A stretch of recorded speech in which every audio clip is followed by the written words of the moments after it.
Bismillahirrahmanirrahim. Assalamualaikum warahmatullahi wabarakatuh. Alhamdulillahirabbil alamin wassalatu wassalamu ala asrofil anbiya'i wal mursalin sayyidina wa maulana Muhammadin wa ala alihi wa sahbihi ajma'in. Rekan-rekan mahasiswa yang selalu dirahmati Allah, marilah kita bersama-sama bersyukur kehadirat Allah Subhanahu wa taala yang telah memberikan kita beribu-ribu kenikmatan.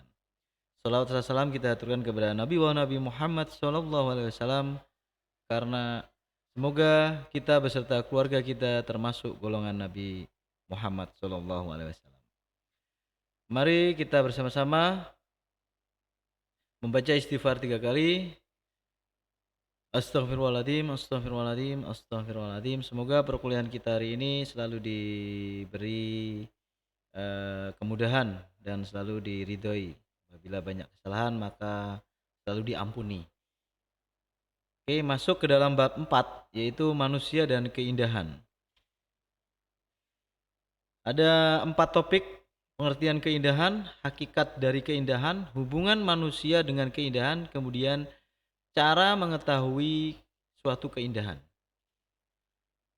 Pertama, pengertian keindahan. Keindahan berasal dari kata indah, artinya bagus, cantik, elok, molek, dan sebagainya.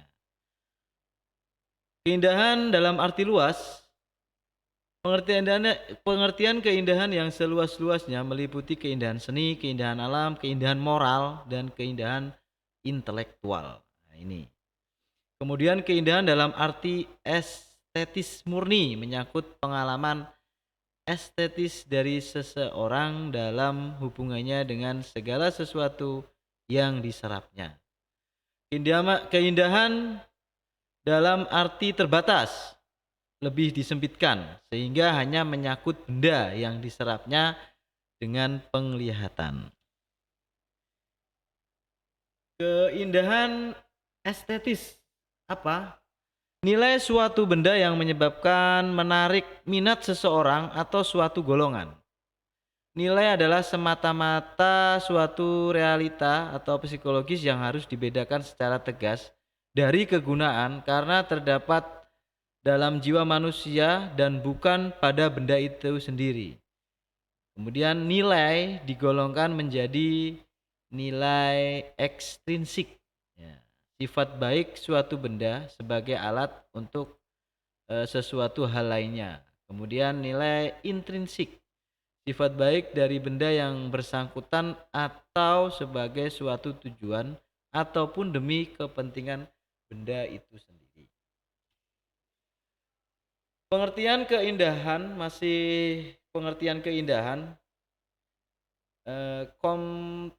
kontemplasi dan ekstansi. Keindahan dapat dinikmati menurut selera seni dan selera biasa. Keindahan yang didasarkan pada selera seni didukung oleh faktor kontemplasi dan ekstansi. Kontemplasi itu apa? Dasar dalam diri manusia untuk menciptakan suatu yang indah. Ekstansi itu apa? Dasar dari diri manusia untuk menyatakan, merasakan, dan menikmati suatu yang indah. Apabila kedua dasar tersebut dihubungkan dan bentuk di luar diri manusia, maka akan terjadi penilaian bahwa sesuatu itu indah.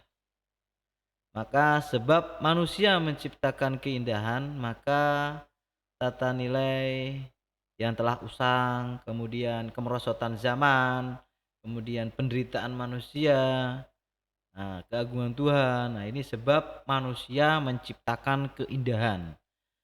Menurut pandangan romantik dalam buku Easy on Man, Kaiser menyatakan bahwa arti keindahan tidak bisa pernah selesai diperdebatkan meskipun kita menggunakan kata-kata penyair romantik John Keats sebagai pegangan. Dalam Adimons dia berkata, yang indah adalah keriangan selama-lamanya. Kemolekannya bertambah dan tidak pernah berlalu ketiadaan. Oke, hakikat dari keindahan. Keindahan itu adalah suatu yang mendatangkan rasa menyenangkan bagi yang melihat. Kemudian Alexander Baumgarten dari Jerman, keindahan itu dipandang sebagai keseluruhan yang menyerupakan susunan yang erat hubungannya dengan lain, juga dengan keseluruhan. Kemudian beauty in on of part in their manual realization dan in their relation to the world. Nah, kata Alexander, menurut Sulzer, indah itu hanyalah yang baik. Jika belum baik, ciptaan itu belum indah. Jika ciptaan amoral adalah tidak indah, karena tidak dapat digunakan untuk memupuk moral. Nah, ini cukup bagus sekali kata-kata Sulzer ataupun pendapat Sulzer. Yang indah itu hanyalah yang baik. Jika belum baik, belum tentu indah. Dan ciptaan amoral tidak akan indah karena tidak dapat digunakan memupuk moral. Kemudian Hellman mengatakan keindahan itu tidak dapat terlepas sama sekali dari kebaikan. Nah, ini bagus sekali. Banyak sekali hakikat-hakikat dari keindahan. Keindahan adalah sesuatu yang dapat merasakan senang. Keindahan adalah yang paling banyak mendatangkan rasa senang. Dan itu adalah dalam waktu yang sesingkat-singkatnya paling banyak memberikan pengamatan-pengamatan yang menyenangkan itu. Yap. Berdasarkan rumusan-rumusan yang dikemukakan, dapat disimpulkan bahwa hakikat keindahan itu terletak di dalam keabadian dari keindahan itu sendiri. Walaupun cara memandang, mengamati, menghayati suatu yang indah senantiasa ditentukan oleh alur pikiran dan perasaan masing-masing. Kemudian kita masuk ke topik yang keempat, hubungan manusia dengan keindahan. Manusia dan keindahan memang tidak bisa dipisahkan, sehingga perlu melestarikan bentuk dari keindahan yang telah dituangkan dari berbagai bentuk kesenian, seni rupa, seni suara, maupun seni pertunjukan. Nah, ini manusia dan keindahan. Kemudian kawasan keindahan sangat luas, seluas keanekaragaman manusia dan sesuai pula dengan perkembangan peradaban teknologi, sosial, dan budaya. Nah, ini keindahan ini tetap masuk dalam sosial dan budaya. Jadi budaya itu kaitannya sangat luas sekali, ada manusianya itu sendiri, ada keindahan sendiri. Selanjutnya, cara mengetahui sesuatu keindahan. Kemudian ada renungan, keserasian, dan kontemplasi. Suatu proses renungan itu apa? Berasal dari kata renung, merenung, artinya berdiam diri, memikirkan sesuatu atau secara mendalam, dalam-dalam. Renungan adalah pembicaraan kita sendiri dalam hati tentang suatu hal. Tentunya renungan yang satu dengan yang lain pasti berbeda. Jadi renungan tergantung dari objek dan subjek masing-masing. Keserasian berasal dari kata serasi. Atau serasi artinya cocok, sesuai, ataupun ya cocok, atau perpaduan, ukuran, dan seimbang. Itu namanya keserasian. Keserasian identik dengan keindahan. Misalnya baju warna hitam sama warna pink, nah itu kan nggak serasi. Misalnya saya pakai peci tapi bajunya saya pakai baju kaos sobek-sobek. Nah, tulisannya yang bermacam-macam. Nah, itu kayak kurang serasi. Jadi itu yang dinamakan serasi. Serasi itu cocok. Saya pakai belangkon tapi saya pakai sarung. Nah, itu kan nggak cocok. Saya pakai peci, pakai sarung, pakai koko, nah itu cocok. Ya, itu namanya keserasian. Kemudian kontemplasi. Apa itu kontemplasi?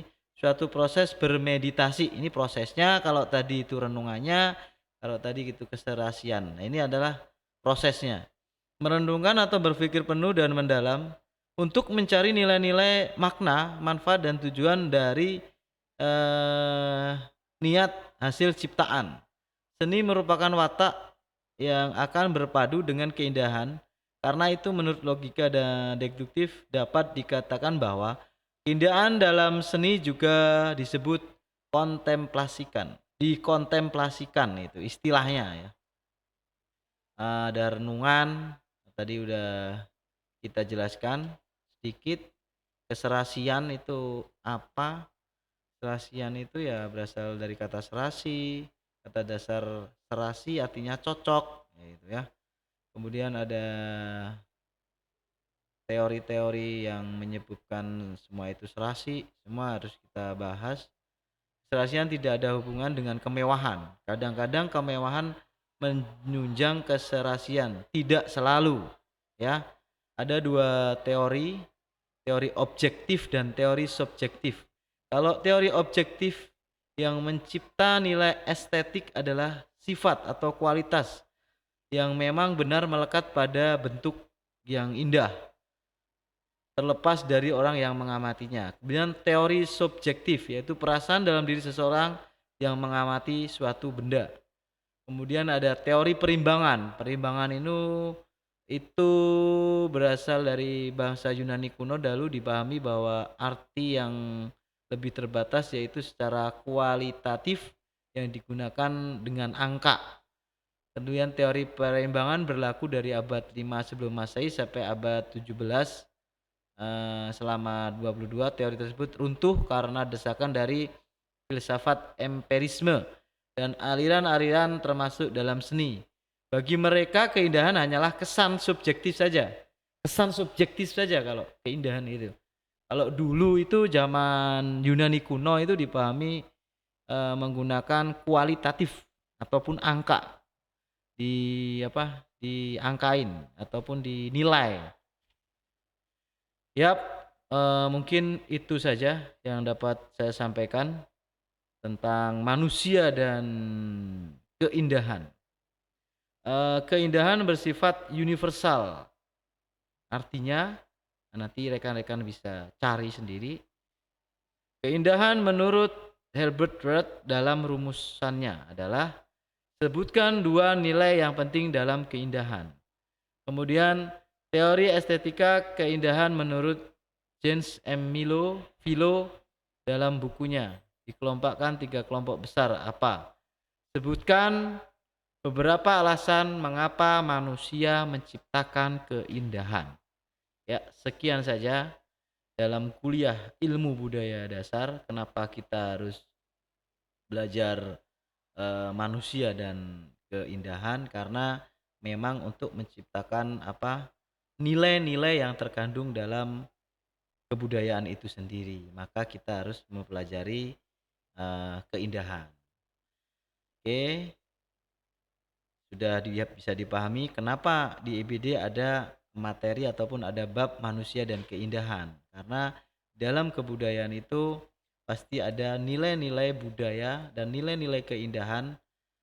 Jadi kita harus bisa menilai keindahan itu sendiri apa. Mungkin itu saja yang dapat saya sampaikan. Apabila banyak kekurangan dan kekhilafan dalam bertutur kata ataupun dalam penjelasan, saya mohon maaf yang sebesar-besarnya. Mari kita istighfar 3 kali. Astagfirullahaladzim, astagfirullahaladzim, astagfirullahaladzim, astagfirullahaladzim. Jangan lupa, mari kita bersama-sama membaca subhanakallahumma wa bihamdika ashhadu an la ilaha illa anta astaghfiruka wa atubu ilaik. Cendrawasih burung irian. Terima kasih, cukup sekian. Wassalamualaikum warahmatullahi wabarakatuh.